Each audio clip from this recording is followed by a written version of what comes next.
This is the 9th and final progress report on a basement bath. The good news, the big news today is the 3 final inspections were performed and it passed. The building, the electrical and plumbing inspectors all came in rather quickly. They liked everything they saw and they gave me the pass on that. So I'll show you what has been happened since the last report and why we're calling it done. We have a door now, which we may not have had last time we reported on this. Come inside. The lights now work. Okay, the last time I reported, the electrician had not come back and installed the lights yet. We have a light above the shower. Okay, you get too many reflections there. There it is there. And there were 2 recessed lights in the ceiling. We also have 3 lights above the vanity. And in a very small room, we have really a lot of light in here, which is something I wanted. We also have a heater installed at the bottom near the floor here. It's a very low power heater. It's only 375 watts, but the room is very small. It does not have a fan. It depends on convection, and it heats up the room very nicely. It's heated up to as high as 80 degrees. That's the highest I've tried it. Although the rise time was kind of slow because of its low wattage. There's a very simple thermostat on the wall over here. It's just a bimetallic strip, an on and off kind of thing.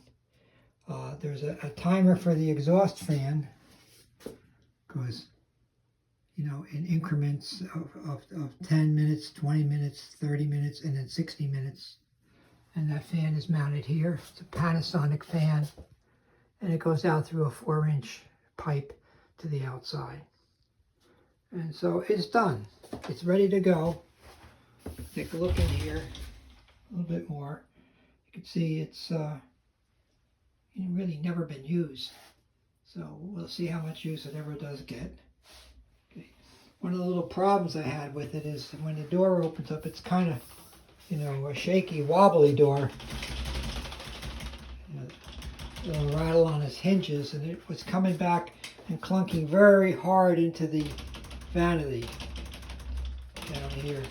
I looked around for various kinds of bumpers, like door stops and stuff like that, but they were made of very hard rubber, and it just really crashed very hard into that top vanity top. So I went and got a chemistry lab acquisition here, a little you know, test tube stopper, and I find it has a little bit more compliance spring to it, so that's not as bad as it was. But it was really clanging hard. I thought we'd shatter the glass. I also found that it's very dark in here when the lights are off. There's no windows, of course, and I thought that if there was ever a power outage or a problem with the electric, someone was in here, it would be pitch black. And so to that end, I got another a night light that is also a light that has battery power in and has battery backup, and that if the room gets too dark, well, the power goes out, the room would be very, very dark. And there'll always be a little bit of light in here. I don't know if that's sufficient light to see. Let's see. Okay, yeah, as you can see, it comes on. We have a light in here. But if the power were to go out, you know, I don't think you could even find the door. It's so dark in here. Okay, a little light comes in at the bottom of the door, but at night you wouldn't have any. Okay, all right, we'll come outside. A few other details. Permits are all signed here. As I said in the beginning, we passed all the inspections. They give us these little tickets. It's how they do it. And they keep reminding you, don't lose these, so we won't lose them. I've been checking online. They also have a portal that they market the job approved. I have a login for my property, and I could see that. Another thing I monitored a little bit was the temperatures in there, how well that little heater heats the room. And here's some data I logged, actually. Temperature data, that is, over a period of like a day and a half.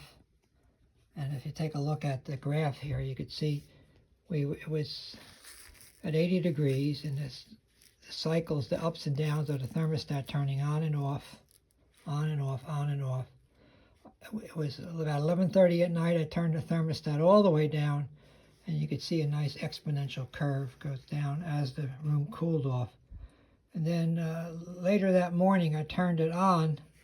I don't know why there's like an extra notch in the curve here, but maybe I turned it off and turned it on again. But anyhow, it rose up to a different temperature. I had it set to about 75 degrees.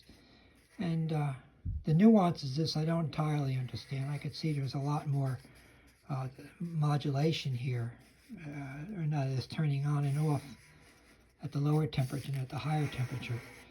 But it may be affected by other convection currents in the house, and the air does go underneath the door, and so I don't really know. The logging thermometer was always in the same place, so I don't really have a good answer for that. But it did keep a pretty constant temperature, and here it was pretty constant. These little notches down here are probably when the doors were open and closed several times.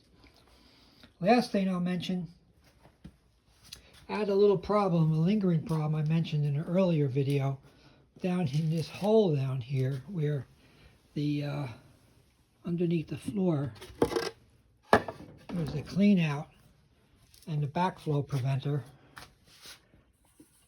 And what happened down in there is I had water coming in here. It filled up with, not all the way up, but it filled up with water.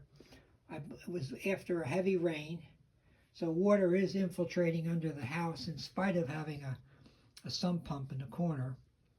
I would like to keep this hole dry, and that's my next little project, and it's a little one, would be to work out a little sump system to pump it out should water infiltrate it. I have a little pump. It's a rather cute thing. It comes from like an RV and a boating supply store. I'll show it to you. It looks like this. Looks like a tiny little sump pump. Okay. And what I expect to do with it is set it down into a rather deep spot here. Put a little filter on the bottom of it, of course. And then work out a float switch that should water come in there would automatically pump the water out. I could pump the water out into the condensate pump on the side of the furnace. I don't know if it has the capacity to do it. If it doesn't, there'll be water on the floor. Or I could run its own line all the way up out to the sink or to the outside. And that's a next little project to start. We've had a dry spell now, so there's not much to do there. But this is the last one of these videos I'm going to share with you people. And my next project is kind of a screwy mess over here, where we're trying to make my little float switch here. There it is. Turn the pump on and off. It seems to work okay, and I have to work out some other issues. It'll be run through, there's a transistor here, a MOSFET, that will carry the current, and it'll also be very gentle on the current switching needs of this little float switch, which there's nothing more than a reed inside there. It can only switch very low currents. So that's my plan. If it gets too hot, I have a little fan installed next to it too, so I might have installed that. Okay, well, until next time, and this is something worth reporting, I'm going to sign off here. The bath is done. I don't use it much yet, but it's just one last look around, and we'll see you along the way.